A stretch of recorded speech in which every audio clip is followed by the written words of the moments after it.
Welcome to the Show Voice Podcast, and a special extra welcome to the House of the Dragon Companion Series, hosted by yours truly, Pixel Nick, and joining me on this adventure will be Chadwick the Third. Yeah, man. We're gonna change your name Mike. to Nick the Oathbreaker. That's what we're gonna call you from now on. Why? Because you're asking Sekiro? why? Yeah. No, it's a cool name. It's a cool name. Yeah, it's not bad. I mean, it's a little dishonest sounding, but the Oathbreaker. Hey, I can Nick still uphold that oath. There's no Pixel. We didn't put Oathbreaker. Nick. We didn't put a timeline on That's it. valid. That's valid. So I can still redeem myself someday, which it did cross my mind the other week. I was like, I should just randomly beat that game. Yeah. Surprise everyone. But yeah, we're here. We are breaking into episode 0 of this companion series. Obviously, just a fun episode to have to get hype, break down the hype, and just get ready for next Sunday, right? So Westworld just ended last night. I believe it was the series finale. So HBO is just like gonna ride this gravy train right into House of the Dragon, because I'm sure the Westworld crowd is the exact same crowd that watches House of the Dragon. And from everything I'm seeing, there should be no reason not to be hyped. I agree with you, man. It looks really, really good. To be honest, it's when they were talking about the different prequels that they were doing, it wouldn't have been my pick for a prequel. It would have been the White Walker pick, obviously, because I'm like a White Walker dude. But the scrapped one? Yeah, the scrapped one. They spent like and I hope that someday they release that $30 million pilot. It's just thrown on there. What's it going to hurt? The show's canceled. You spent $30 million on it. You can at least make up some of that by just slapping it on HBO. That was Age of Heroes was specifically what that one would have covered. Yeah. Which I think would have been post White Walker or just like during and after. No. The one I'm talking about. So they had an Age of Heroes one that was scrapped. Yeah. And that might have been, I'm not that exactly was the third. sure. I'm pretty sure that was the $30 million. Then you might be right though. But they had the first Long Night prequel that was canceled as well. You just want more Night King. I want more White Walkers, dude. And when we get to season 8 here, you'll see why, because I feel like it just fizzles out rather, That's the other thing is, getting ready for tonight. I was like, man, this week, basically like this like 2-week period from last Thursday to next Thursday is just Game of Thrones. Yeah, Westeros heavy, because we did season 7 Game of Thrones last Thursday. We're doing episode 0 tonight. We're doing season 8 of Game of Thrones this Thursday, and then me and you are going to turn around and do the first episode of House of Dragon next Monday. So it's all of a sudden it's back. We did that so perfectly. It's lined up great. Yeah, lined up, and it just really rebuilt my energy to like be excited and get back into all this. I agree. Rewatching Game of Thrones was just the perfect call. And as you say that, like from rewatching it, I've kind of noticed like how much little White Walker stuff is in it versus how heavy at least the first 3 seasons are on the political intrigue, palace intrigue thing, which is what this show looks like it's going to be primarily all in King's Landing, which is cool because we don't get in the later seasons, we don't get a whole lot of that. And I think it's because the White Walker thing kind of takes over and it's like, this is the focus. We need to focus. Who cares about everything else? So it'll be cool to see a whole series dedicated to just that palace intrigue. And we don't really have a succession story in Game of Thrones. We have a little snippet when Joffrey's dying, basically. Yeah. We have a little snippet of it when Joffrey dies, like who's going to succeed to or not when Joffrey dies. I'm sorry. When Robert dies. And Joffrey takes the throne. Yep. There's a little bit there of like who's going to take it, who deserves it, but it's not that much. And this show is literally dedicated to succession 100%. So it'll be very complicated. All that complicated intrigue, right?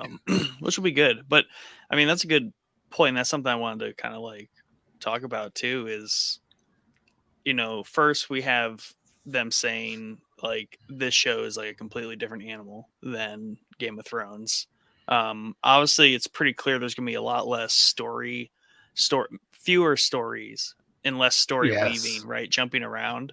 So there's just a lot of I things. think there's going to be less location specific stories. Right. I think you're going to get probably as many different threading stories. It's just going to all be in King's Landing. Yeah, I think so. Okay.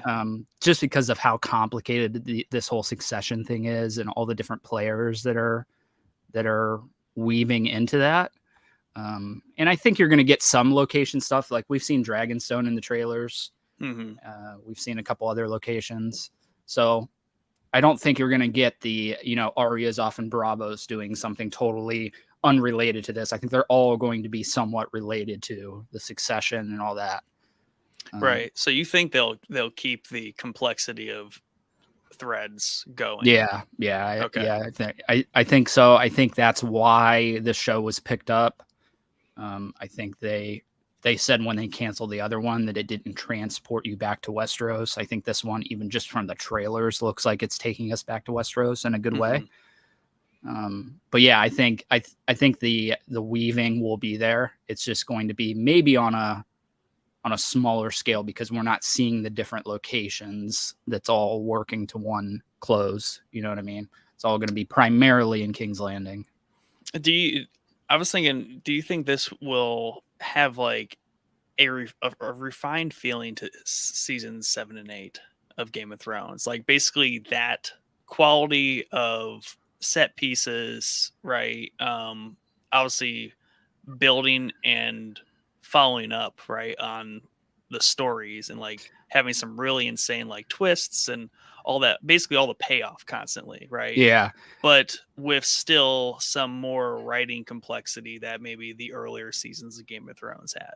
Yeah, I think that's exactly what we're going to get. I think that they've already mentioned that they're using and I don't remember, you know it better than I, but whatever Disney uses for their CGI, the like stage thing. Oh, they're doing the surround. They're doing the surround stages for all the dragon scenes and the action scenes. So that's exciting because we're starting a new show with like the final seasons of Game of Thrones, like technology, and probably even better than that. Right. So yeah, it's very, very exciting to combine the really good writing from the first half of Game of Thrones with the kind of awe of the second half of it. So we'll see. I think it's going to pan out well. My big hope is that they do have a book to go off of. You know what I mean? There is a book written. There's 2 volumes that he wrote about this era. But from what I understand is that the Dance of Dragons, basically it's Fire and Blood. Fire and Blood is the volume. Mm-hmm. But like Dance of Dragons this is a separate sub story within that wider book. So it's actually pretty cool that they're dialing in at least a season of a show, right, on just a part of this wider like Targaryen histories. Volumes. Yeah, and it's cool because from everything that I've read, I have not read Fire and Blood, obviously, but it's not written like the Game of Thrones books. It's more of a history book, not a first-person thing. Right. Yeah. Which is really cool. That's cool. But they're not telling the show like that. They're not telling the show as like a history of it. It's going to be a more focused, point of view story. So I don't know, man. I know that George R. Martin is very excited for the show. That makes me very excited for it. If he thinks that they did a good job, then I'm on board. It is a little concerning because you got to imagine that, most people hated season 8 of Game of Thrones for what it is. I'm not one of those people. I don't think you're one of those people. But you got to imagine that George R. Martin gave them like hey, here are the points. Right. He didn't just leave them out in the open like you guys are screwed. Like just figure it out. I'm sure he gave them like this is going to happen, this is going to happen, this is going to happen, and then you fill in the rest. And most people feel like they maybe didn't fill in the rest very good. But so that's my one concern. It is exciting that the showrunners from the original are not on this. We get fresh showrunners. One of them is one of the guys that directed some of the best episodes of Game of Thrones, Battle of the Bastards, The Long Night. Really all the hot episodes are he's one of the showrunners. So that's exciting. Yeah. And it is cool. And it's also nice as like writers and just creatives to say, let's take a more histories based approach or content wise from the writer, the author, George, and let's then tell stories with those facts kind of in place. Right. And to me, that's a little easier to like navigate because you're not like, oh, but in this chapter of this book, Jamie and Cersei said this and not that, and you know Right. what I mean, or just Yeah. completely like cutting stuff out. Yeah. And I think that kind of adds up, the cutting stuff out, because they did that in the main show. They cut a lot out of the books that were in the books. So Yeah. obviously they have to. I mean, it would have been 30 They seasons moved it around long. different seasons when they introduced people. But eventually that stuff, even if it's like, okay, let's take the first book, you cut out something small, that's going to add up over, like, especially if that character that you cut out is a big character later on, and now they don't even exist on the show. Mm-hmm. Like Lady Stoneheart, who is Catelyn Stark, who comes back as like an undead, I don't even know, guide. Yeah. So I don't know. I think that stuff really started to add up on the show. I haven't read the books, but from everything that I've read of people that have read the books, are like, yeah, there's way more that they cut out of it, right, that they should have left in. So, yeah, and I like there's gotta be a reason to go read the books. You know, there's gotta be something different about them. Right.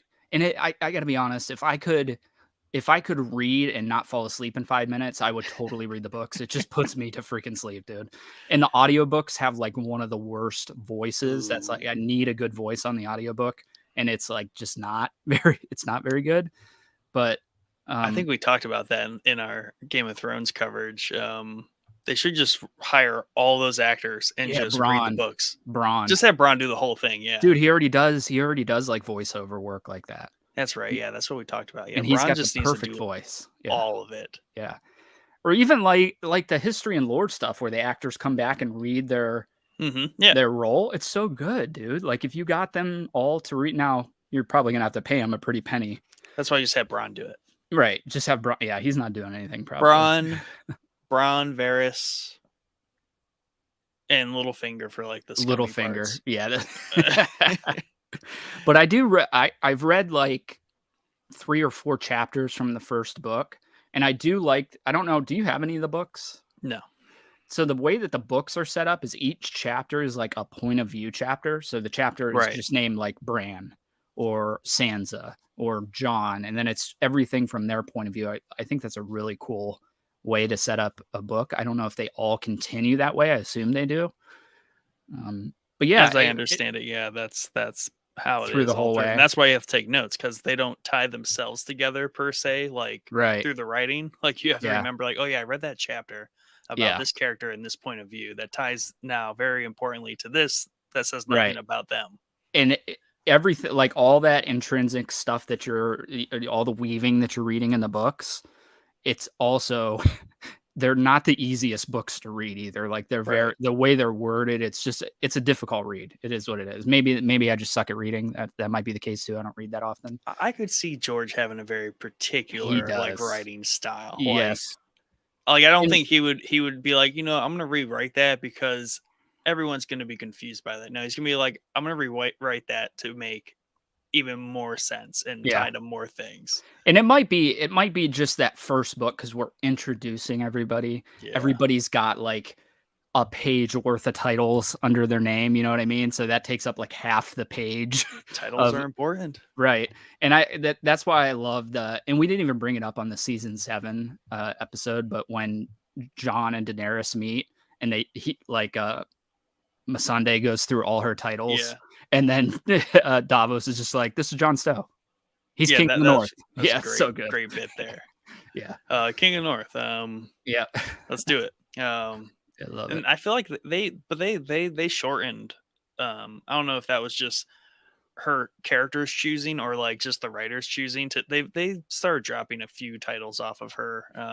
They just focus on like the big ones, like Mother of Dragons, Breaker of Chains, Seven Kingdoms, all that stuff. I feel like they started to remove like some halfway things. for sure. Yeah, they did, because halfway it was getting a little ridiculous. It Yeah, was like Miss 5 Andre. minutes of titles. Yeah, Miss Andre was just like, let's just stick to like the Yeah. 4 big ones. Yeah. She's very efficient. She's good at her job. Right. So is Davos. This is Jon Yeah. Snow, King of the North. King of the North. That's all you need to know. What else is there? Yep. Just a humble kid from Flea Bottom. Gotta love those Flea Bottom boys. That Yep. would be a really good band name. Flea Bottom Boys. Yep.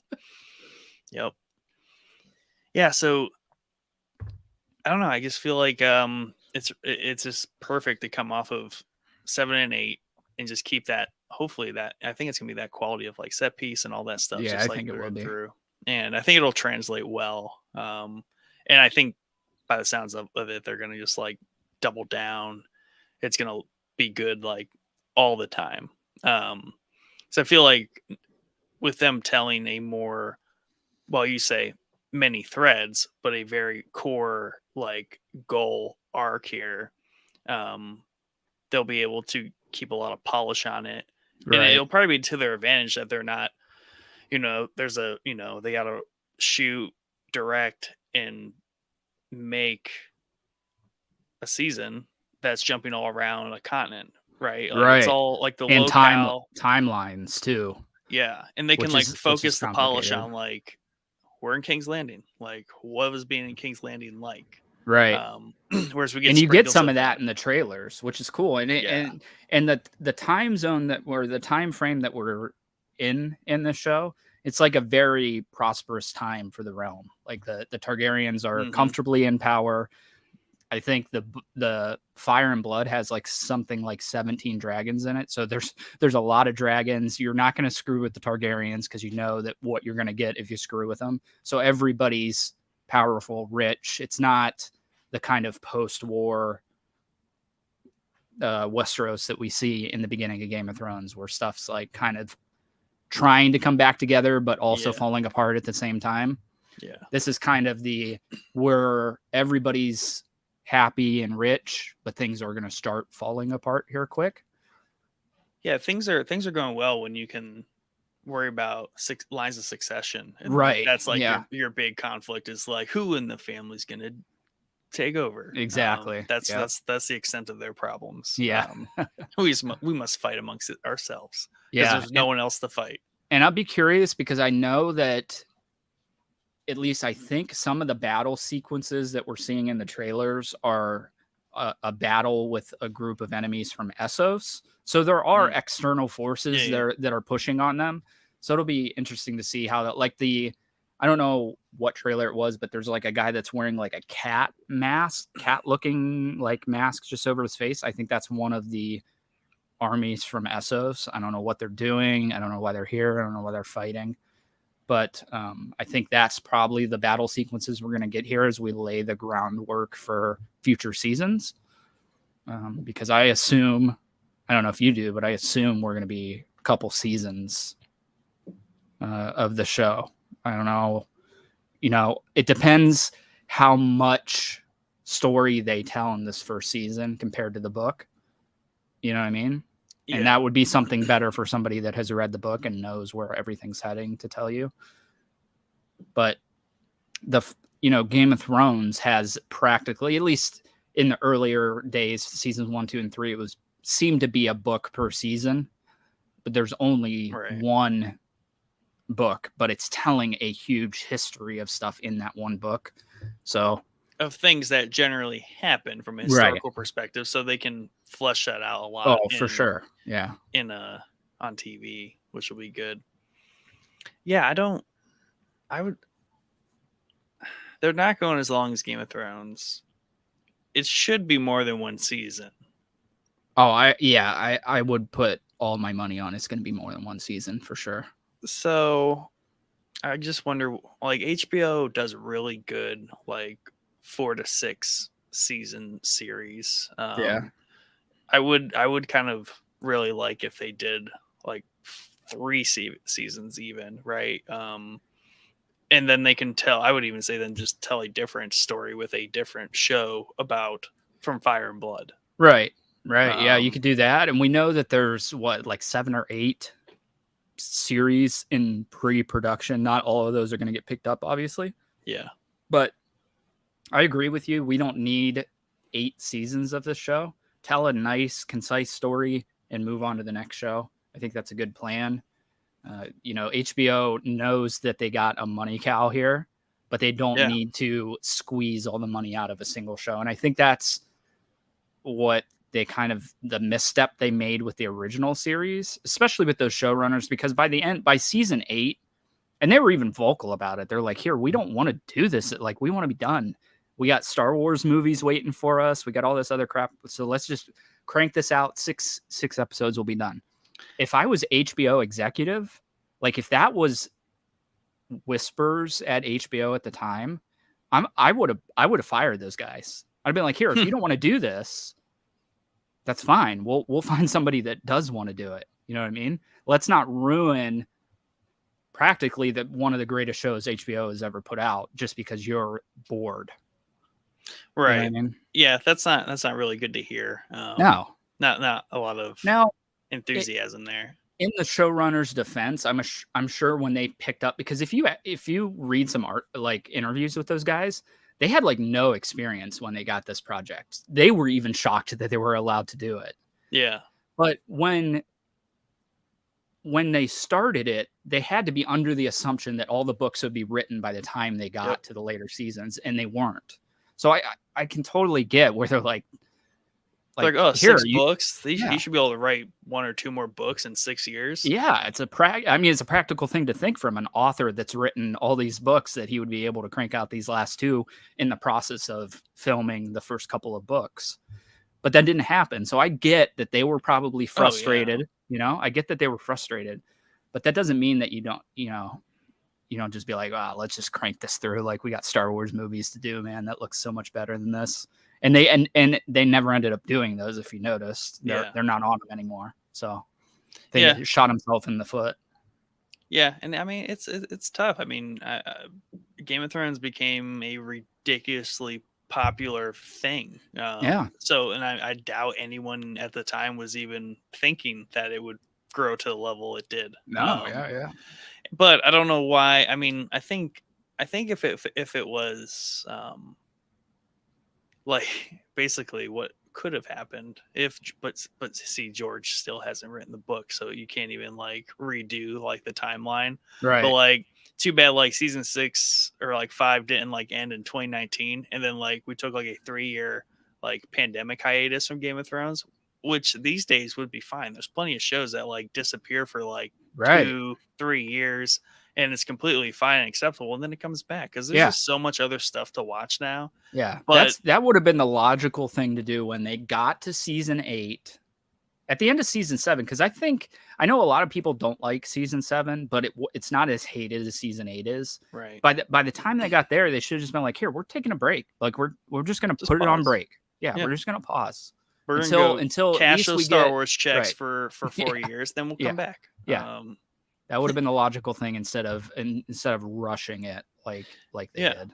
Yeah, and then the pressure could be on George to just finish it enough so we don't need everything. We just need to make a show. Yeah, and that's I'm just so curious about that, because I'm just curious at how much of that book is written.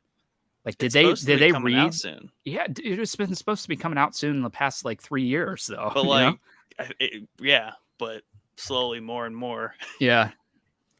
I don't know. Yeah, we'll see. It's funny because there's another book after that.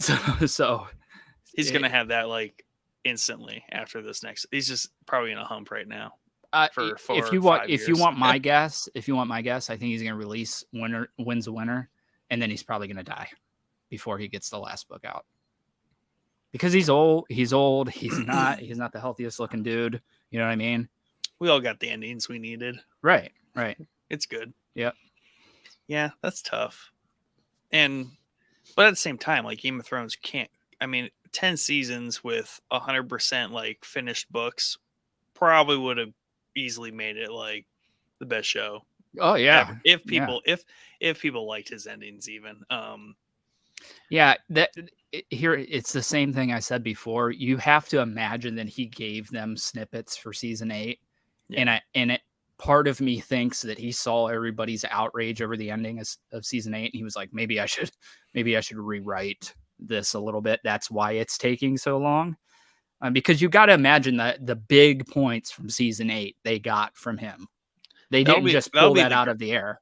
That'll be what would be great, is if it's just basically the same thing. Like, yeah. Obviously there's tons of changes because it's the book, but at the end of the day, what's the ending? Like, right. how does this puppy land? And it might even be identical to the show. It's just fleshed out significantly more because it's a book, which is really what season 8 needed for most people, was probably a little bit more fleshing out to land a little bit better. So that's my only concern for House of the Dragon, is that we're working on one book. It's a concise like history of what happened. So it's basically snippets. But the good thing is that we have all new showrunners, all new people working on it, new actors, people that are excited to do this. People are excited to tell the story. You can just tell by their interviews that they're happy to be there. The actors are happy to be there. So, well, in Game of Thrones, and maybe my memory is a little skewed, but and obviously shows have changed in the past like 3-4 years since Game of Thrones ended. But I mean, it kind of was it the last show series where it's like they probably couldn't have skipped several years right before doing it, because this was like one of the last show series where the whole going to a limit here, but the whole world was watching right on Sunday night. Yeah, like you could not escape it. It's like the height of it. Yeah, that was what everyone that was like watching a show, that like they were watching that. So to return to that, both as like fans, also like creative people who are just like, yeah, let's like get back into that. And then obviously HBO, like, yeah, let's make more money. Right. So there is probably a great sense of like, let's land this twice and like somehow follow up Game of Thrones. Yeah. I mean, it could have been, it just like, for me, if I had this cash cow and it's at the height of its popularity, and the people that are making the show are like, dude, we're bored, we're ready to move on. Like, you're fired. I'm sorry, you're done. We'll get new showrunners in here to finish it. Like, it's fine. You guys did 7 seasons for us. Great. If you're bored, move on, because we got a cash cow. It's at the height of its popularity. We have a chance to cement the show as not only the best HBO series ever, probably the best series ever. And you're not going to ruin that because you're bored. You know what I mean? But like, but here's here's the benefit though of season 7 and 8 like falling so far from the tree in a lot of people's minds, is kind of lowers, like it kind of gives House of the Dragon here a little bit even better of a chance of like, let's get back to it. Like let's start over. Let's do something just as good, if not better. And let's see it through. Everyone, probably the big note was like, let's see this through very holistically from beginning to end. Right. Like we fell into this like George stopped writing trap near the end of there. Showrunners got bored. Like it just got weird, and that's sad. So let's land this puppy twice. Yeah, and I think that's moving into House of the Dragon because of season 8. I think this show has a chance to compete with the original series. Whereas it would have been very difficult for any series, let alone a follow-up to the same world, to compete with it if it had been a, 1 through 4 all the way through type of deal. So I think the fact that I always explain Game of Thrones is like a gymnast doing like crazy flips in the air, and they were so great through seasons 1 through 6, and then when they land they do that like one little step off and then they come back. That's how I explain Game of Thrones. Like that doesn't diminish the crazy shit they just did in the air, because they stepped off a little bit at the end. Like that's it's still a good score. Think about it. Like the score is still really, really high. It's still very high. Yeah. Like it's about the journey of getting to the end. Now, would it be cool to have a cap at the end that was perfect? Yeah, but you're never gonna please everybody. Like if they had the there's so much perfect to end. yeah, there's just so much. Yeah, there's so much. But the ending does not diminish, for me personally, does not diminish the rest of the show, and I No, can't see how you could think that at all. no, and at this point, having watched it twice now, I was like, okay, if I end up hating season 8 overall, right, by the time I watch it here this week, I would just stop at like season 6, right? Yeah, Maybe yeah, I would stop like halfway through season 7, maybe. Like just right, don't watch the end of the yeah, books were never written. Just stop. yeah, yeah. That's the nice thing about it is like the other seasons are completely still all the goodness is still Oh there. yeah, Like yeah, nothing's taken away from those seasons yeah. I somehow. don't feel how. I mean, I don't know that anybody is saying that. Right. I think they're more focused at the end as a whole versus Hmm. it ruining the rest of the show.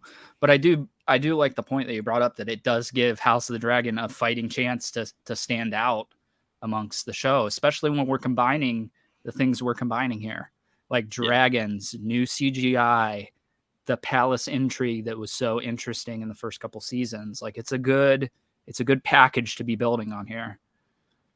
And new characters, new houses, there's a couple new houses that we've maybe heard of in the show, never saw. Right. So that's High exciting. towers are involved here. We've heard about them, not really seen much about them. Yeah.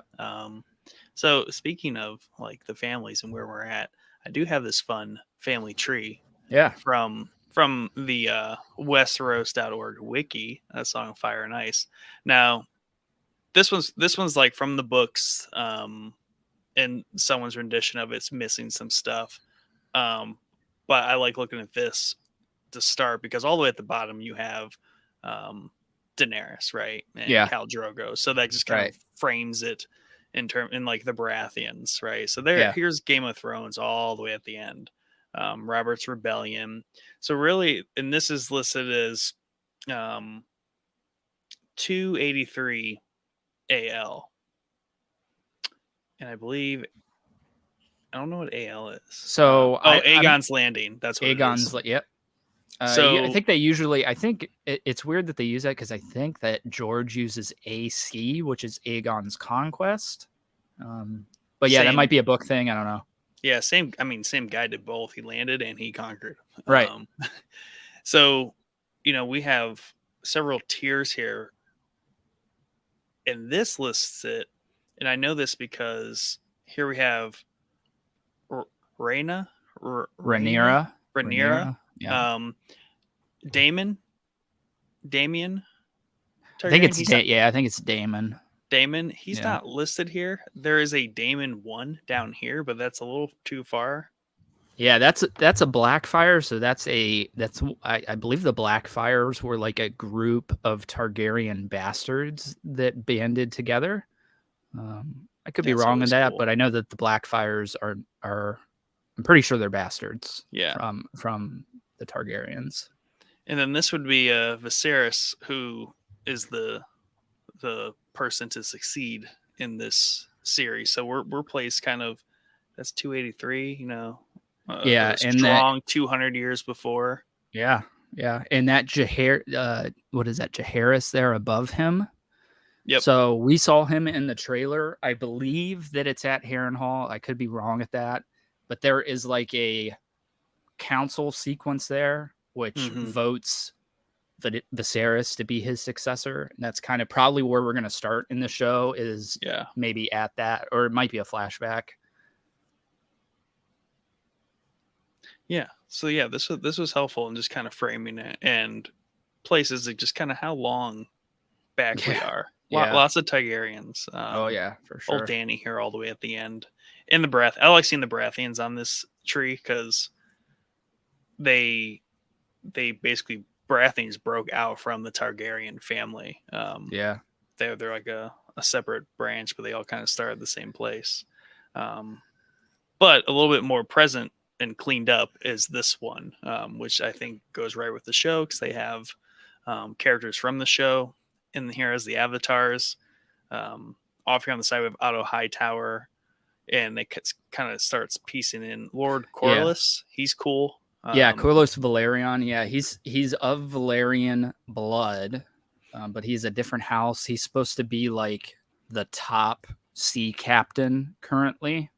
I can't remember he has like a name. He has a sea dragon or something like that. He's called.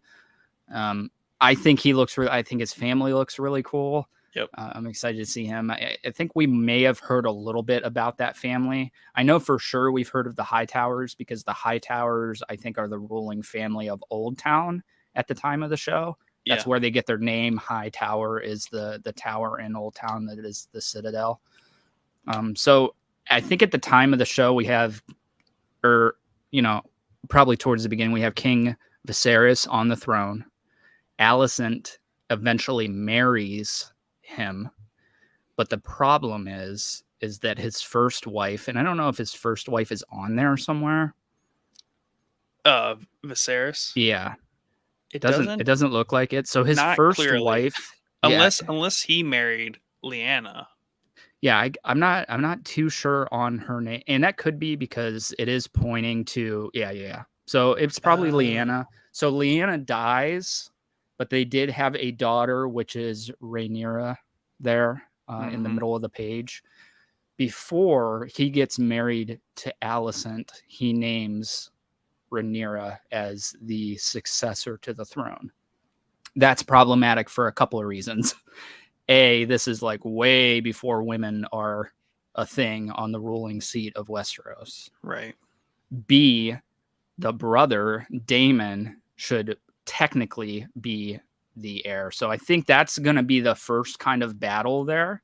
But once Alicent comes into the picture, I think they have a child, and she becomes like, I don't want to compare her to Cersei, but she seems like she's a Cersei-like character where she wants to see her child on the throne in order to be the ruler behind that. So I think we're going to get like some really good backdoor deals between Alicent and Otto Hightower, which I think is her father. Yep. Because he's the current hand of the king to Viserys at the time. His hand. He's got the little hand sigil. Yeah. So it makes a really good, there's a good weave here that I'm already liking.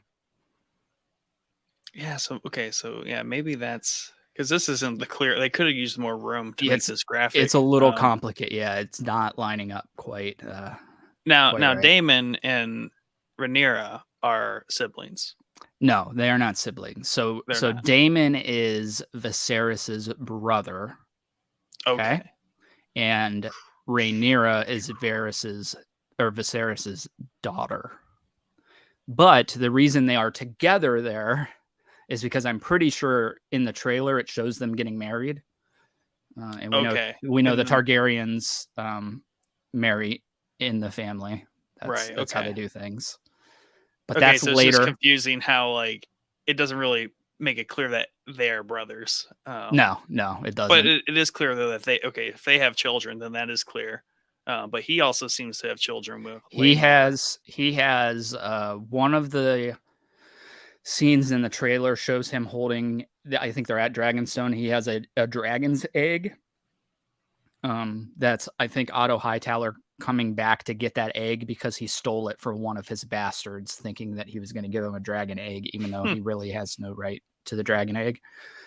But that's another thing I'm really excited to see is the nursing of the dragons, like how they have the dragon egg in the little hot pot that they're showing, and they're warming it up. I told you guys I'm super excited to see the dragon pit in all its glory, not as a ruin like we see it in the original show. That is the thing that started the ball rolling for the downfall of the Targaryens once they started caging their dragons. And that's why they talk about it in the show frequently, that some of the dragons were no bigger than dogs. So it's exciting. I'm excited to see all the different dragons, even though this is not my cup of tea. The Targaryens, it's not the story I would want to see. I'm still super excited to see them in full power. Yeah, for sure. I mean, it's just more Westeros, more of this world, and I think you made me become more interested in, because obviously we have these otherwise houses of Westeros, so it's going to be very interesting to see how they weave around and in and out of the Targaryen house, which is in power. So obviously there's still people outside trying to wiggle their way in because they want a dragon egg for their bastards too. Right. Yeah. Yeah. And I think that where the Valerians come in is, I think that he is like the, what, I can't remember the names of like, he's the ship dude for the council, whatever the name of the, they have like the coin guy, the ship guy. He's the ship guy because he's like the captain, biggest sea captain. But his son, I believe, earlier in the timeline, marries Rhaenyra. So I'll be interested to see. There's a lot of complicated marrying going on here. Yeah, for sure, especially if they're doing it more than once. And it's cool because it could get complicated. And that is a concern that I do have for the show, is because we are going to be seeing two different timelines here with the same characters. And some of those characters are being played by the same actor. Some of them are being played by younger actors. That's why you see the one that looks almost exactly like Dany in the trailer. That's young Rhaenyra. And then we see old Rhaenyra here, which is an older actress playing her. Okay. I thought that was like her daughter. Okay. So they're doing two distinct time periods. Two timelines. Characters. And I don't know if they're going to be running together, or if we're going to see like the first half of the season is going to be the beginning of the timeline with the younger actors, and then we're going to move second half of the season is going to be later. I think they're going to be jumping around what narratively makes sense. Yeah. To fill you in for the next present day in quotes. Right. But you see what I'm saying? Like there's a lot of weaving here, even though we're in King's Landing. There's a complicated weave going on. And it's tough that everyone is blonde. Everyone's blonde. Yeah. Absolutely everyone is blonde. Except for Allison. For the High Towers. Yeah. So it'll be and I mean they do a decent job making them look alike, right? Yeah. Like the Targaryens here, like the three that are pictured, like they got this like very stern pointy nose almost. So there's more than just the hair that's like tying them together as a family. So they did a good job casting so far. It's a super interesting weave that we got going, because scroll down a little bit. You have Daemon, who believes that he is the rightful heir.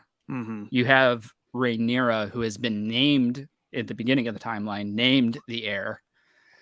And then eventually Alicent comes along, has a child with Viserys, who is, I believe, a son. 4 children. So, maybe even more children for all I know. And now Daemon, who is the one who wants to be the king, and Rhaenyra, the one who was originally named the queen, are going to come together, get married to fight off Alicent. I think it's cool, dude. I'm excited for it. I'm here for it. Family feuds with dragons. Yeah, right? Yeah. Basically I'm all for it. Happening. And that's another really cool thing that I'm excited for in this show, because we get little snippets of season 8 of dragon on dragon action. Really just like one episode of dragon on dragon action. We don't get a lot of that in the show. This has a chance to be like some really crazy dragon on dragon action, which is really, really exciting for me personally. Yeah, like you get in a fight with your brother, so like instead, like you guys like sword fight it out real quick, but then you like flee to your dragons or call your dragons, then you get on your dragons and then continue your fight like in the sky above King's Landing, dude. Yeah, can't wait.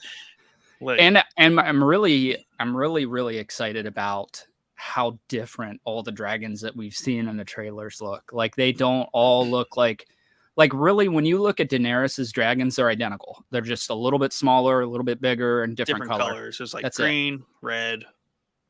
These black, ones have different shapes, lengths of necks. I mean, there's a lot of different things going on here with the dragons, which is really cool.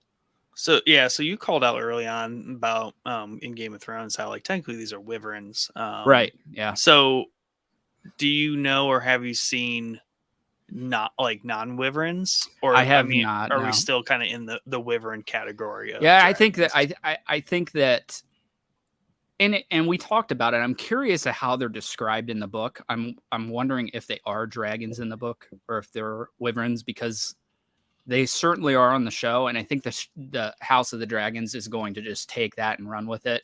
Personally, I think these make for cooler dragons on a show. They just are more intimidating looking than regular dragons. Like regular dragons, just I don't know. They don't really do it for me necessarily.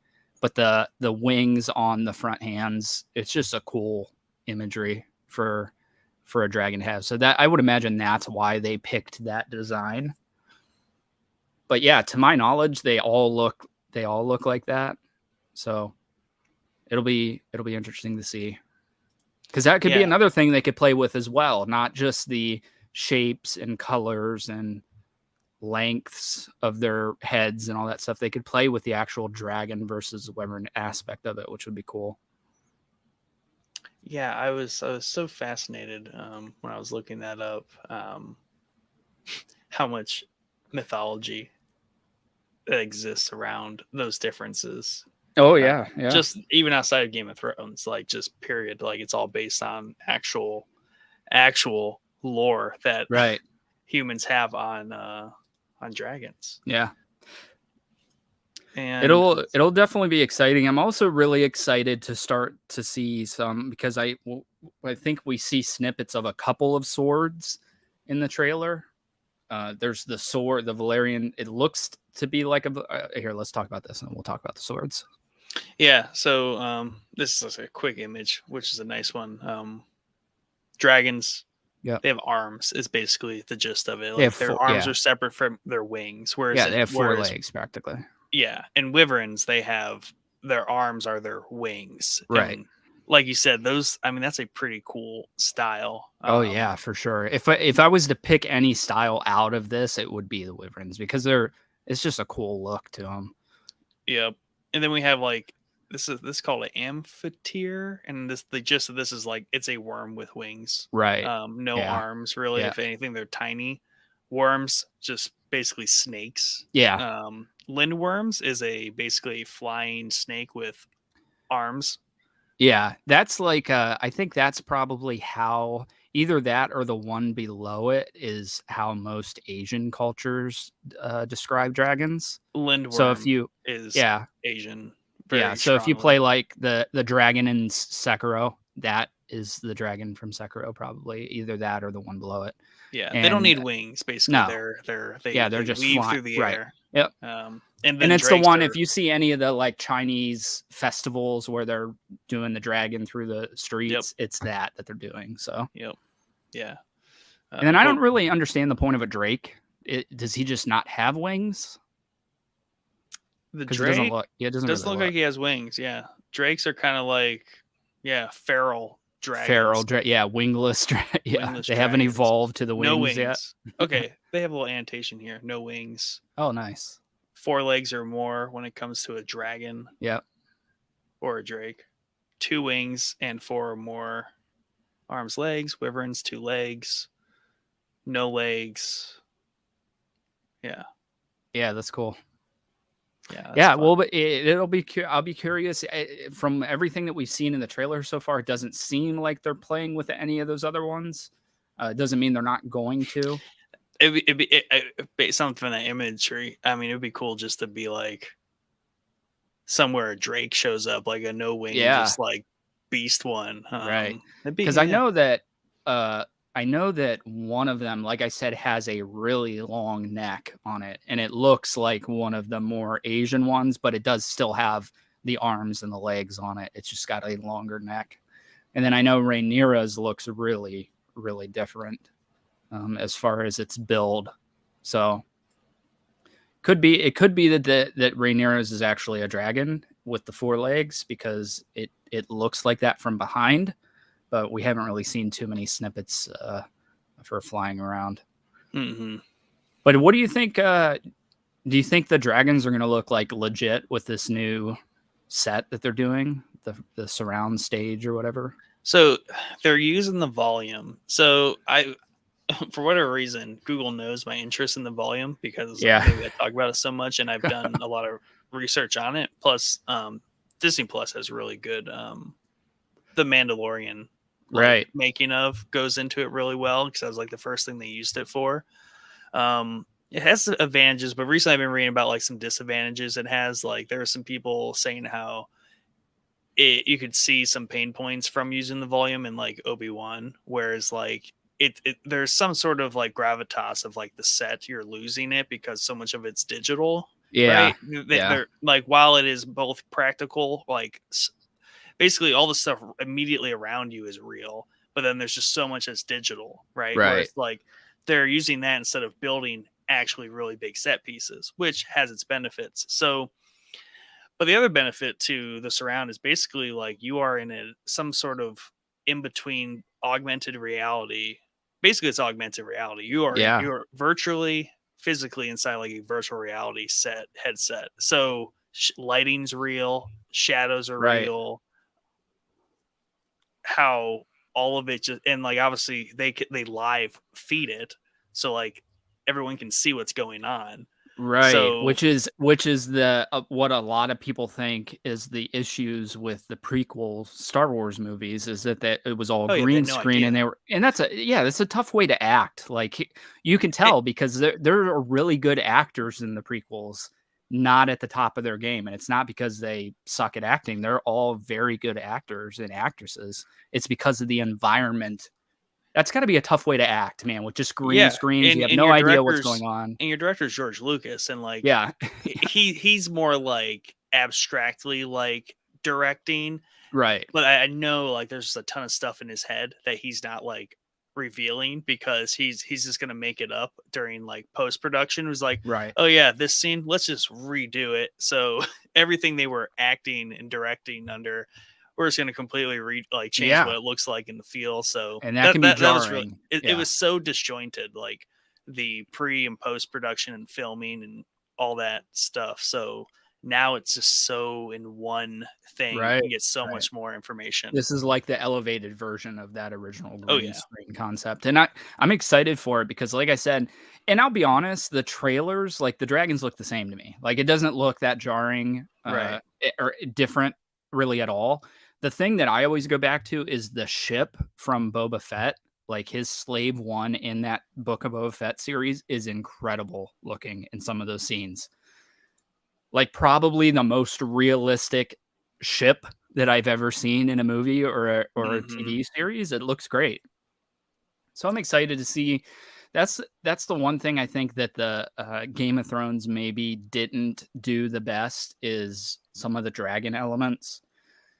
Like Yeah. season 7 of Game of Thrones when Jon meets the dragon for the first time. That would have been one hell of a time to do a practical dragon for him to meet. Like that's a huge moment for Jon as Hmm. a character. Having a Jurassic Park style dragon for him to actually touch and interact with would have been a little bit cooler. Yeah. But Yeah. No. Yeah. I mean, that's just something that got better with time, but yeah, it wasn't perfectly executed from like the get go. But now they kind of have all that under their belt, so they right. shouldn't have any issue with that. And this is just some images of the volume from like the Mandalorian. And like this is an example where like the ship is practically built underneath, and then the ceiling is digital. So Oh here's wow. the line between the ceiling, which is a flat screen, In the actual that's cool. and then this one's cool where this is like episode 1 where he's walking on that like frozen dock going to get the first guy, and like you know they can see all that. There's like clouds, you see the Yeah. distance, and but then here's like snow and ice, and like he's physically walking. So it's really cool technology. Yeah, it really is. It really is, and I'm excited to see how it pans out on this series because I don't think anyone would deny that the dragon fight sequences in the original series are some of the best action sequences, period, especially Spoils of War. Like that's one of the coolest dragon fights Yeah. ever. So if we get more of that style, which in the trailer we're seeing snippets of a big battle where a dragon is being used.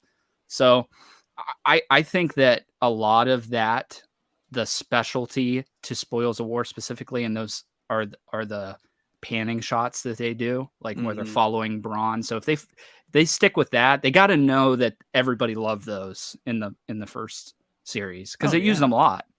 from They're great. Hardhome, everything. Those were the best. Like Yeah. that Bronn sequence is just insane. It's so good, dude. It's so And good. and speaking of that, like field of view when it comes to dragons, like the great thing about that Bronn thing is like here's this crazy, like first really intense like fight sequence just amongst like humans, and then the shot of just like the dragon flying overhead. So like this is what it's like to be in a battle with a dragon. It clearly sucks. Like everyone's going to die. But I will be interested to see how they weave and tie those normal perspectives into the show, because like that's what Game of Thrones did really well, where you got a ton of just like side piece, like this is also what everyone else is kind of experiencing. So here we have like Targaryens who are just larger than life, and this very very drama filled line of succession thing going on here. But meanwhile, like I still want to see like the maybe I want to see a flea bottom 200 years ago. Right. And we do get some snippets of the city of King's Landing. And there's a lot of like they show like it's not flea bottom, it's some part of the city, but there's that big dragon statue and people walking through. So I'll be curious to see how different the city looks, how much the fingerprint of the Targaryens is on the city, because it is on at least the throne room specifically at this point in the timeline. They should have the dragon skulls and everything going on. We'll see. I know that the throne looks very different in this. It's a little snippet closer to how it's described in the books. And I watched like a interview with the showrunners where they said that George kind of had an issue with the throne in the original series because it's not as he described it in the books. It's like a monster throne in the books. Right. And the showrunners said that they wanted to bring it closer to the books, but still kind of pay homage to the original throne from the original show. So that's kind of what they did there. The cool thing.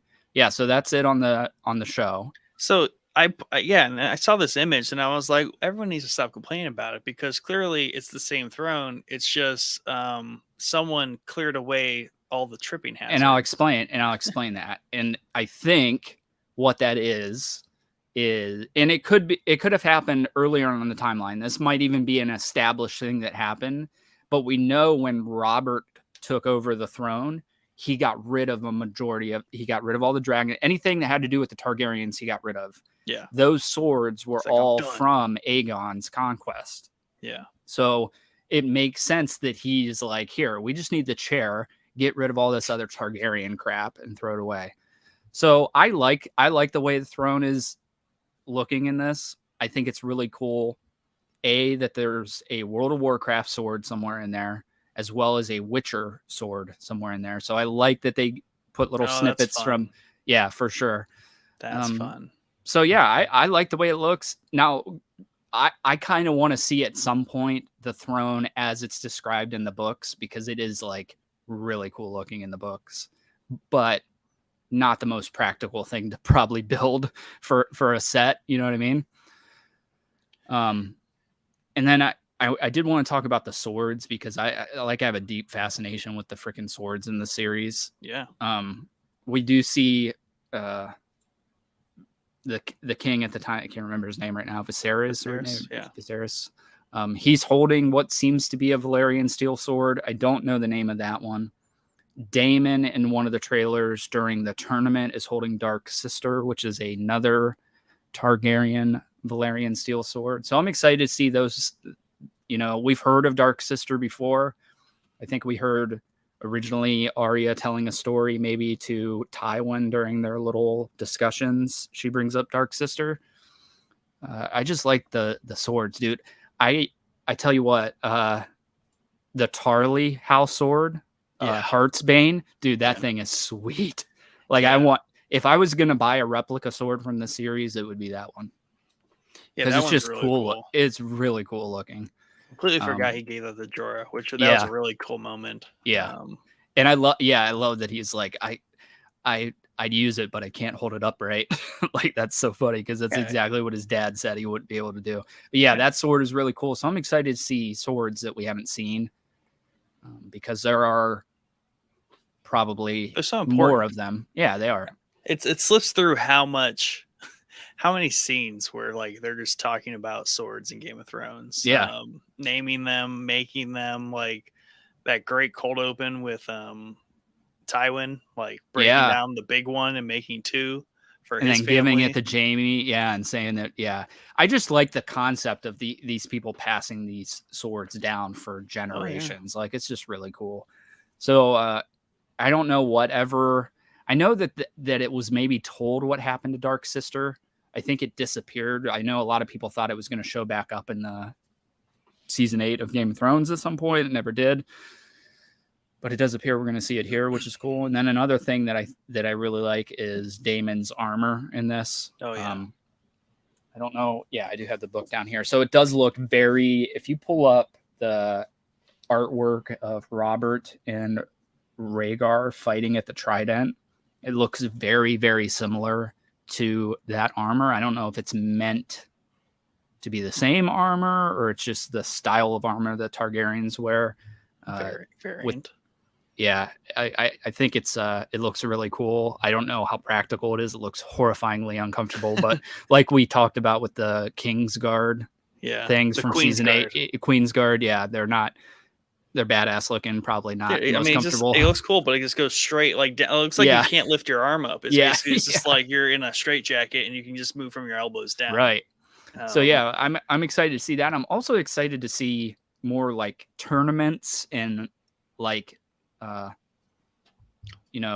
not wartime events going on, because we got very small bits of that at the beginning of Game of Thrones. We saw a couple tournaments, but got to hear about all Jamie's great tournaments that we never got to see him be awesome in. Yeah, right. Well, I was going to ask you, I was like, what do you think so you have Game of Thrones like death, then what's our death meter like here? Like, you think I don't know, it's gonna be tricky. Like, everyone seems very important, but also that's what Game of Thrones did. George has no issue with killing off main characters in any of his stories. I think that's abundantly clear. Yeah. I don't know that in the early part of this that we're going to get a lot of deaths, because there's not that many players that are really important here that will continue the story. So I think we're going to get a lot of like side character deaths, like Otto. Sorry, bro. I don't know anything. What happens to him? He's death probably number one. Otto's getting dead. Hand of the King is always the first to die. For sure. And Game then there's first person that died before the show even started was Hand of the King. Yep. And once things starts like popping off here, especially with Alicent, like he's in a bad way, because his daughter is really starting all of this stuff. Yeah. So yeah, I don't know. Death wise, I don't know that we're gonna get that much in this first season. I think this is going to be more laying the groundwork.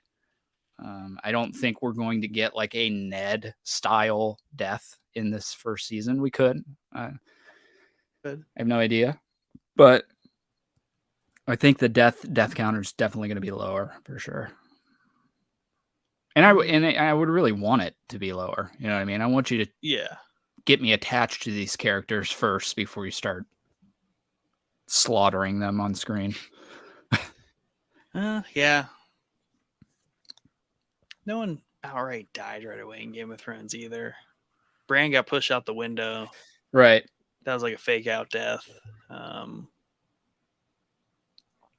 Arya's friend, the Hound, murdered off screen, right? Yeah. Right. Little things like that. So yeah, I think it'll build up. I think you might get. Yeah, you might get deaths in this, but I think at least in this first season that they're going to be like maybe big characters in the timeline before the show starts, like huge characters that end up dying towards the beginning of this whole thing. Yeah, and I wasn't reading too far into the family tree, but there's a lot of people who are born that just don't have children. So right, yeah, that's always a good sign. Yeah, it could be a hint. Like that person might die. Right, their timeline kind of stops. So yeah.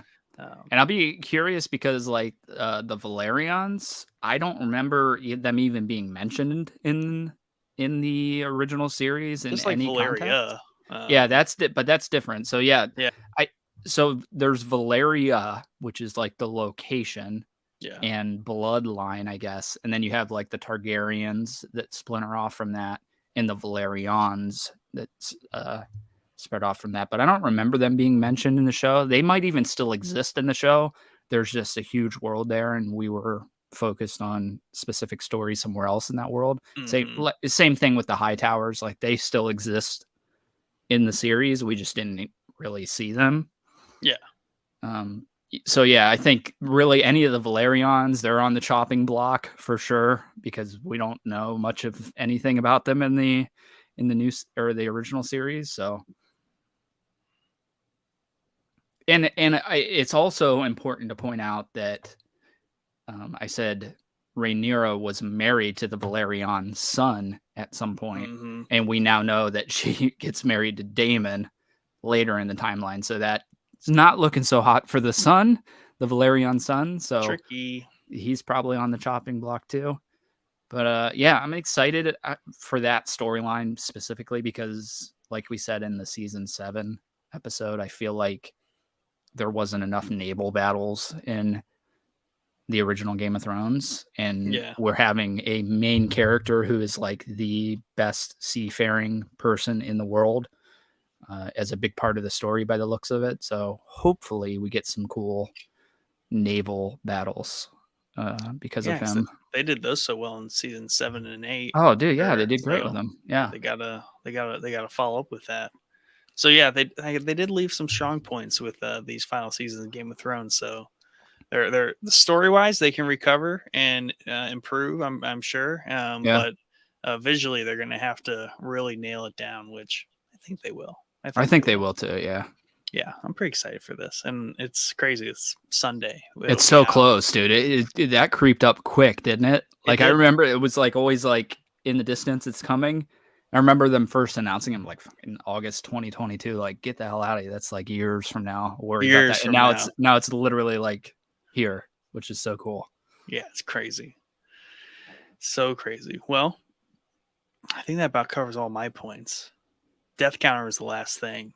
Interesting to see how that steamroller gets going. Yeah. Any red weddings? There's gonna be. That's the other thing. So, like everyone always had an issue with like Jaime and Cersei being together.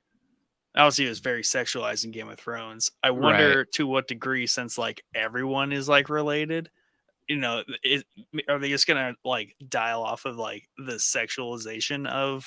I don't think. That? Yeah, to be honest with you, if you look at any first season of an HBO series, it's always very heavy in that crap. So I think we're going to get some very sexualized scenes with brothers and sisters in this, just because that's the way the Targaryens are. That's the way things are going right now. And it's HBO doing this, of course. Yeah. I could be wrong. They could be dialed back, because they really did dial back in the back half of Game of Thrones on that stuff.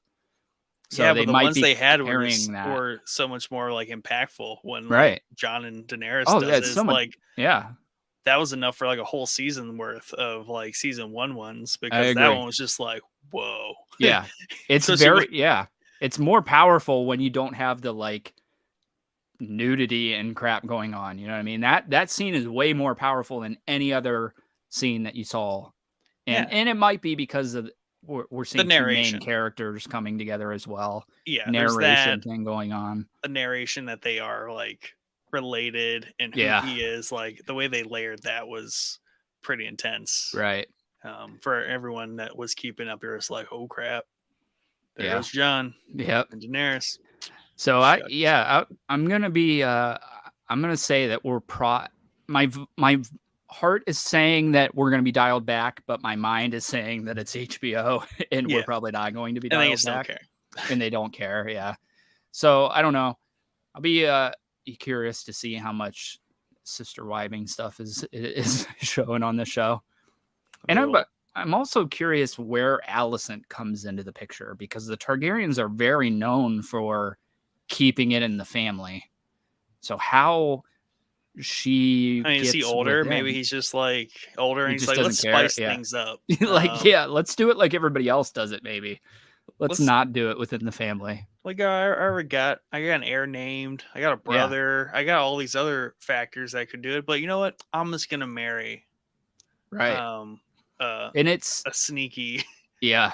Power hungry. It's cool because I like the aspect that Rhaenyra is named. Daemon wants it. In normal Game of Thrones, like Rhaenyra is dead. Like Daemon's going to kill Rhaenyra and solve that. But here, because it's the Targaryens, they're like, yeah, let's just get married, and then we'll take care of that problem. King and queen, and right? Equal. Yeah. Well, that's what I was thinking about, like watching like Jon and Daenerys. I was like, well, if you guys are in love and you just want to get married, like, what's the hang up again? Right. I forget. Like, why she just gets. Well, we know she's got a wire loose. Yes, there something's when it comes to. Yeah. I told Mike not to watch this till after. So yeah. Spoilers all here. Everyone's on the page. Hopefully, you kept true to that. Yeah, I think that I'm also curious to see how they play with the Targaryen madness in this. It's rather well documented in the original series. Yeah. I know that the king that is sitting, Viserys, whatever his name is, I keep screwing it up. Viserys, yeah. I know that he is like chill by all accounts. Like maybe he looks chill to a fault. Chill. Yeah. So yeah, I'd be curious to see like who. Daemon looks kind of like a wild card to me, like a crazy maniac. I've read watched videos where he wants to bring the Targaryens like back to Aegon, like the conquesting Targaryens versus the just sitting and chilling what is going on right now in the realm with the Targaryens. So that gives me a hint that he's maybe got that same screw loose in his head where he wants to kind of burn them all, if you will. I feel like I read somewhere that technically only 6 of the 7 kingdoms are under their rule right now. So there is like a rogue kingdom out there that they don't control. Is that the North, maybe? Yeah, no, it's not the North, because in the trailer we hear a Stark talking at Rhaenyra's I don't know what they call it, but where he names her the successor. We hear a Baratheon, we hear a Stark. Those are the 2 that we hear. I think there might be a Valerion also speaks in that. So, yeah, I don't know. I would say Dorne, because Dorne during Aegon's conquest, I think, was the last to sign up, or didn't sign up during Aegon's conquest and was later brought in by a different different Targaryen. Yeah, I think they signed up during Aegon's conquest because everyone was turning heel because they were getting dragon melted, and it's like, whoa. Yeah, but if you remember when Tywin goes to meet with Oberyn, and I think it's mentioned a couple other times throughout the series, when Tywin goes to meet with Oberyn, though, specifically, he says Dorne was the only one to resist Aegon and his dragons. Right. So I don't think, I could be wrong, but I don't think that they were part of the realm right during Aegon's conquest or after Aegon's conquest. I think it might have been a couple years later. Yeah. So my vote would probably be on Dorne. Yeah, maybe they just married in and made peace and kind of like a truce, and they kind of stayed somewhat independent. But at that point, you're basically... And we'll probably get that answered maybe even in this first episode where we see them swearing fealty to Rhaenyra, because we saw, like I said, we saw Stark and Baratheon, so we'll probably get who's the players right there. But yeah, my vote's on Dorne. Dorne is always doing their own thing, it seems like, in these timelines. So yeah, cool. I think that's about all I got. Can kind of park it there. I'm just so excited to watch a show and like concurrent releasing. Like, as much as I like just watching shows all at once, this I'm excited to go back to the like Sunday 9 p.m. watch it every Sunday. Yeah. There's just a certain goodness about that. Yeah, honestly, to be honest with you, the last show I did that with was Game of Thrones. Yep.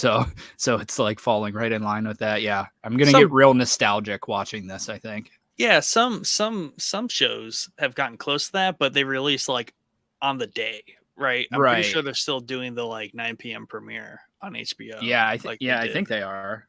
I think they are. I hope I they don't know do. if they've announced. I think they Don't are give for me all sure. day to But watch it. Just release it at 9, and I'll watch it then with everyone yep. else. Right. No spoilers. That's how you do Yeah, no spoilers right there. exactly. And that's something that's why I did not. I was originally intending to pick up the book from the library before this episode, but I was like, I don't even want to read outside of what I already know about it. Yeah. Because the trailers show a lot. I've watched a lot of videos on it. I don't want to know too much more past that. I just want to know the players, the succession thing that's going on, and that's it. Let the rest pan out on the screen. Yeah, because we are doing a companion series on it, so we should know some things about this, right? Yeah, in the peripherals, I suppose. Yeah, I think I know.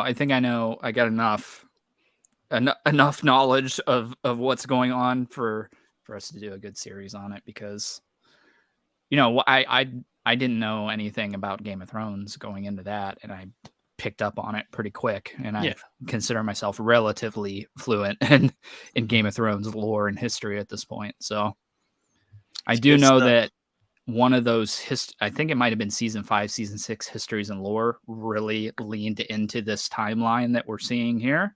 Mm-hmm. So I know that I did listen to that at some point. I don't know that it sunk in, because at the time I probably didn't really care about what the hell they were talking about in this. Yeah. But I do remember them. A good chunk of one of those history and lore videos was dedicated to this time zone. Well, there is the one, and I think it was 5, maybe 6, like you said.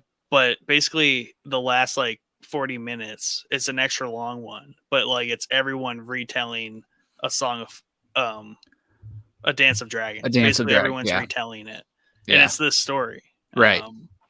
So I think that was like 5 or 6 histories and lore. But yeah, because I was like, why is this one so long? And the last timestamp is where it should be, but there's an extra like half hour. Oh, everyone's just telling their version of and I like that. I like, especially they do it more in the later seasons of those history and lores, but where they have two characters like arguing together about story, like specifically Jaime and Euron. Those ones are great. Like them together are hilarious.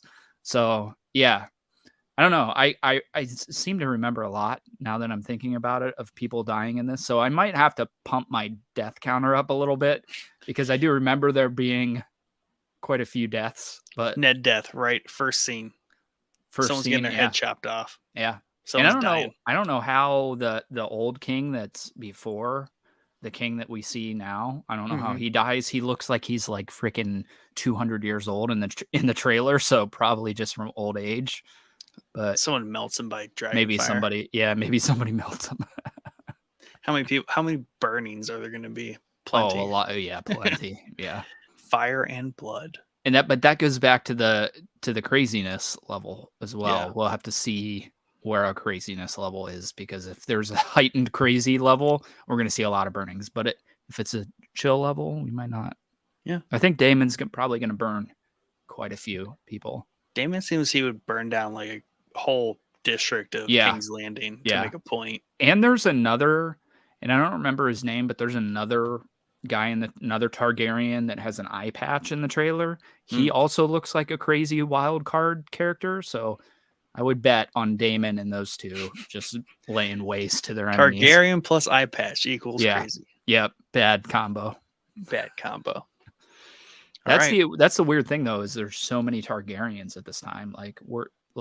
We're used to having 1, 2 in the original series with Viserys. Here they're all over the place. So it's a lot. I mean, and then they all have these like very similar names, which is annoying too. It's very annoying, yeah.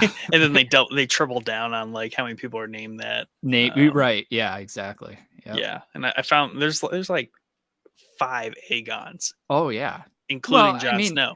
Yeah, I mean that. Yeah, right. We talked about that in season 7. It doesn't make much sense, but if you were in that family, you would name your son probably Aegon as well, because he is the one he is the one that built your family. He's the one that landed at King's Landing and built the empire. So of course you're going to call back. Looks like Daemon has a Joffrey. as a son. I saw that. Yeah. So I thought that was cool to see Joffrey making that early appearance. Yeah. I wonder if he's a bastard, because I know that he has a bastard in the show. I wonder if he's the bastard. That would be hilarious if it was. Just decent, and that's like the deep meta irony why Jaime and Cersei named Joffrey. Joffrey, because they're like, well, he's a bastard. So hey, Robert, I think we should name him Joffrey. Oh, fine. Shut up. And then I know we're trying to wrap up here, but do you think we're gonna see any Stark stuff during this? Any northern Starks are so prevalent throughout, right? I feel like maybe a little bit. It's just so weird coming off of Game of Thrones. Like, how can we not show the North? It's such a huge part of like the continent, the series, and the stories. Maybe if there's, I could see if there's like any like very big military set pieces, there would be like when the armies get called in, or like however that unfolds. Actually, you know what? Now that I'm thinking about it, I think it might. No, that doesn't make sense because he's swearing fealty. I was going to say, I thought maybe it was the North that was not part of the kingdoms, because I remember Dany saying something about one of her ancestors made the Starks bend the knee. And I don't remember. I don't know. You got me spinning on that question still. Who's the one that's sitting out? So I'm going to stick with Dorne still, I think. Seems like the safe bet. Yeah, but even if they are, it's like there might as well be. Like, that's the thing, is like, who's sitting this out and like just saying like Targaryens, no thank you. Yeah, I can't imagine with a ruling family that has 17 dragons that anybody would be doing that. Like, maybe it's the Eyrie. Like, they're up in the mountains. Yeah, could be. Who do you think it is? If you had to put your money on it. I'm kind of leaning on the Eyrie right now, just because like no one cares about them up in their finger mountains and stuff. Yeah, and they're not one of the names that I heard. Obviously, they weren't all listed in the trailer, but Starks, Baratheons, Valerians. Yeah, it's hard to march an army up there, even if you have dragons. Like, you can burn stuff, but like you still gotta get like people in there to take over. Yeah, I don't know. I'm also we kind of left this part out, but I'm excited to see, because I think Daemon is the one who invented the gold cloaks, the City Watch, and I think we see maybe snippets of him doing that in this series. So I'm curious to see how that pans out, why that comes about, why Daemon's got all the ideas, right? Gold. It's got to be, it's got to be a power play of some sort, like the King's Guard and stuff, or I maybe think that I wonder if it would be like because like in Roman times, you weren't allowed to have an army within so much of far of the city, but that's what the Praetorian Guard was for. They were the defenders of Rome and like the emperor, and basically if you had beef with Rome itself, like you're fighting the Praetorian Guard. So I think that's probably close to what it is, because we do see him getting in kind of a scuffle with the King's Guard in the throne. Not a scuffle, but he's like at a standoff with one of the King's Guard guys that he's got a sword on his chest. So he might be warring with them in some way, and he needs people to have his back. I don't know. I'm curious. It's just like a super small little snippet from Game of Thrones, the Gold Cloaks, but I'm curious to why he decides to bring them in. A hint there would be the episode where Jaime is reading the Captain of the King's Guard book. Yeah. I think they touch on the first one, right, and how great he was, and then so I wonder what that list is like, the first one, because if that would be the first person, is whoever invented them. That would have been the time period that the first captain would have been there, right? Yeah. Lord, was it just commander? What is Jaime? He's commander of the King's Guard. Is that like, I think that's that's the title. Yeah. I don't know. Like I said, with that, I think there's going to be a lot of stories going on here outside of just the succession thing. I think it's going to be all tightly wrapped probably around King's Landing in some capacity, but there's going to be different stories going on. Not as much as the original series, obviously. This is going to be a more condensed story, but I do think it's not going to be just the succession stuff. I think we're going to get some more stuff going on. Yeah, I guess there is a lot more to lean into. Yeah, there is. Especially if they want to go 5 seasons. I mean, right. Yeah. I mean, you got all this, especially with the split timelines too. Like you got a lot going on that you could tell. And when you think the gold cloak thing with Daemon, the dragon egg thing where he steals a dragon egg for his bastard, the dude with one eye patch, he seems like he could be a totally separate story, whatever he's got going on. We need to see the tournament that kind of spirals this whole thing out of this whole war is started on something that happens at one of these tournaments between Alicent and Rhaenyra. I'm so intrigued by this thing that they said it's a different animal than Game of Thrones. What does that mean? Yeah. The factions in this war, if you've done any reading, are the blacks and the greens, I think. And that's because of the dresses that they were wearing at the tournament. So I'm just curious, I just want to know what spirals this out. What happens at that tournament that turns everything, because they were best friends, Alicent and Rhaenyra. So during this early part of the timeline, we're going to probably see how close that they were. And then whatever the hell happens at that. Yeah, there's just there's a lot of story. Now that I'm thinking about it, there's a lot. Yeah, there's a lot going on. I don't think it's going to be this watered down version of Game of Thrones that some people are claiming it's going to be. Yeah. I think that by default is just the fear of it, because they don't the synopsis is pretty straightforward. Yeah. Whereas you couldn't really, I mean, I guess Game of Thrones, it isn't straightforward because they completely get away from the fact that the Iron Throne, that's what the end goal here is. But we spend a lot of time not necessarily talking about that.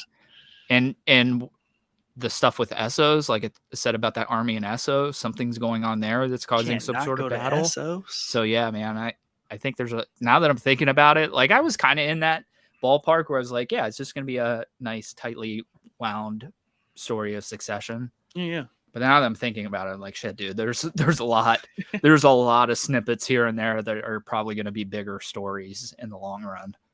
Well, unlike Game of Thrones, we will have entire episodes to talk about each episode instead of an entire season. Yeah, which is rough. Yeah, it's hard for this show, especially because there's so much. Of all shows, we picked to pack a season into an episode. Right. Yeah, we picked the wrong one. Yeah. If you just talk about what's important, I guess we get through it. Okay, for sure. Cool. All right, now I think we are actually. Yeah. We are actually done now. Yeah, I'm now more excited. I think this episode has done its job. I'm more excited now to watch this show. Because I've been kind of ignoring my thoughts about it. So now we've explored, and you've pulled me into the camp of no, this is going to be equally complicated. I think it's going to. Yeah, I think it's got the ability to be. Yes. Whether it pans out to be as complicated as show's going to stink. Big stinker. Hey, I'm here for the action sequences, man. If it sucks, the action sequences are still going to be great. Let's be honest. I'll be like, is it quote unquote better than season 7 and 8 of Game of Thrones? Right. Or equal to? Yeah. Fine. I'm in. And do we know? I think it's 10 episodes, right? I do believe so. Okay. I haven't seen anything to counter that, and I feel like that's just kind of tradition. Right. Yeah, that's true. House. Yeah, I'm gonna look. I was gonna look because I wanted to see if they even picked it up for a second season already, or if they're kind of waiting to see 10 episodes. How this October 23rd is the last one.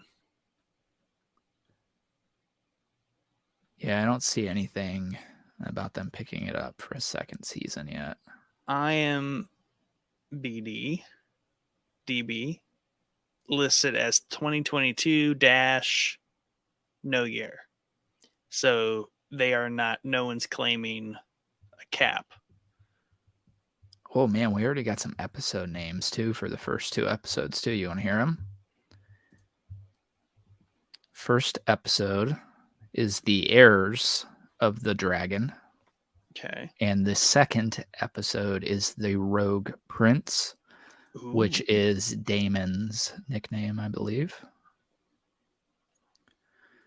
Cool, man. I'm excited. Just those 2? Yeah, just those 2. Yeah. Okay, that's fair. Maybe they're loaded up on I don't know. It's gonna be good. It'll be good. Can't go wrong. Can't go wrong. I don't think you can. I don't think with dragons that look like that. Like, yeah. Can't go wrong. Here, I think Game of Thrones has officially gotten to the like Star Wars level for me, where it's just like, personally, for my money, there's really nothing bad that comes out of Star Wars. You know what I mean? I know a lot of people hate Star Wars at this point. Yeah. I'm here for all of it. I think this is the same with Game of Thrones for me in this world. There's something you were saying earlier where I was like, has basically Game of Thrones like just propelled itself into, and if they land this second series, it will enter Star Wars status, where like at this point you are just pumping out whatever to just build this world and tell these stories, and it is what it is. Like, you're spending big money on it. People are going to nitpick it either way. Like, people are going to watch it. Like, you just kind of eclipse the whole, oh, that tanks, so I guess we're not going to ever make a Game of Thrones, Westeros Fire and Ice series ever again. Yeah, right. It was stupid. So bad. Yeah, it's stupid not to, because there's just he's written so much that they can go off of, and it's such a cool world. Like the more even though there's dragons and magic and all kinds of crazy shit, it's a more grounded versus like Lord of the Rings or it's other. So bizarre how it grounds itself, but it's still like got all the fantasy crap in it. Like, it's just so subtle. Like, and I think that he has a quote. Especially, I think it's more directed towards magic in his stories. Mm-hmm. And it's like, it's like making soup. If you put a pinch of salt in it, it makes the soup taste better. If you put too much salt, then all you can taste is salt. And he's referring to magic and the more fantasy elements of his shows. And that's a great way to describe it, dude, because it's magic when you need it. Right. And that's basically how he uses it. Like, I need magic right now. Right. To spice this up. So yeah, that's a really good analogy. Yeah, it is. Oh, that old George. Yeah. These Georges. I was just thinking of all these clever ways to do things. Right. Lucas and Martin here.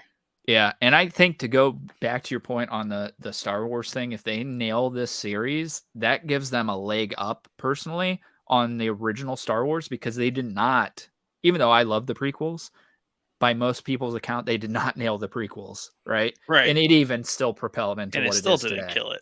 Yeah.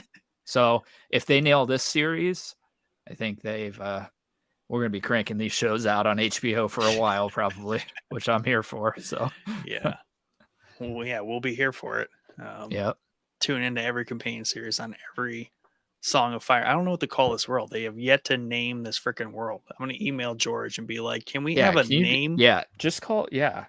I think it's just call it like a Song of Ice and Fire. That's the best way to put it. That's how I usually just say it, but I don't want anyone to be like, well, technically that's a specific book that talks about. I'm like, shut up. Like, well, I think that refers to the first series of books. Yep.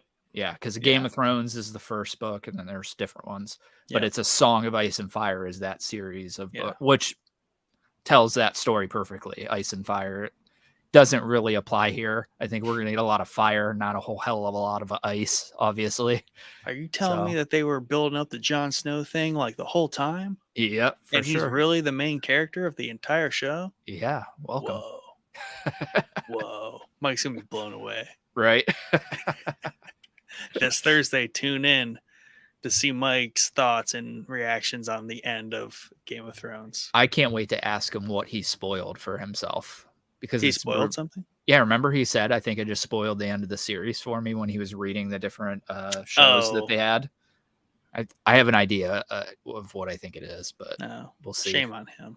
Yeah. He shouldn't read. He should stick to the narrative that he can read and That- just, yeah. just stick to it. Anyway. Yeah, ending number 4. Now ending number 4. Officially Thank you all for tuning in. We are going to exit on our theme music, which was made by Dad the Cap. Shout out Dad the Cap. He's always coming in clutch lately, doing all the great stuff. The D&D content train is just like, I feel like it's moving in full force right now. They are putting in a lot of work to roll out that D&D campaign.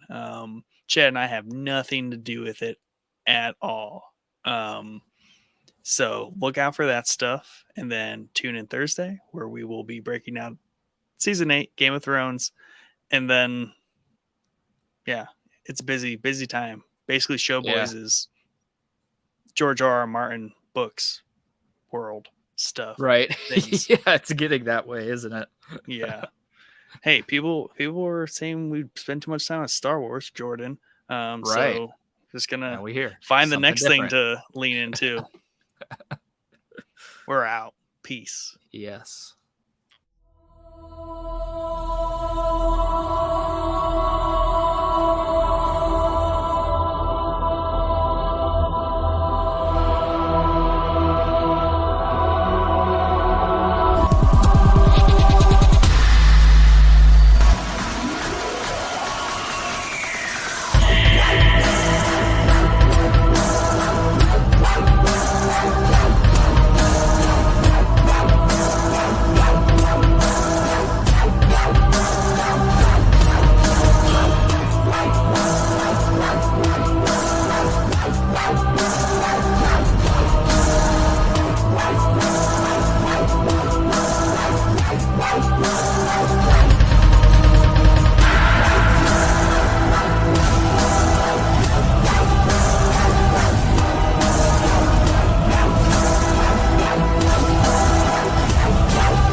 The after theme spoiler I was gonna do is I was just gonna absolutely spoil Game of Thrones for Mike, but I just cannot bring myself to do that. Just in the off chance that like that he actually watches this. Yeah. Oh, I would feel so bad.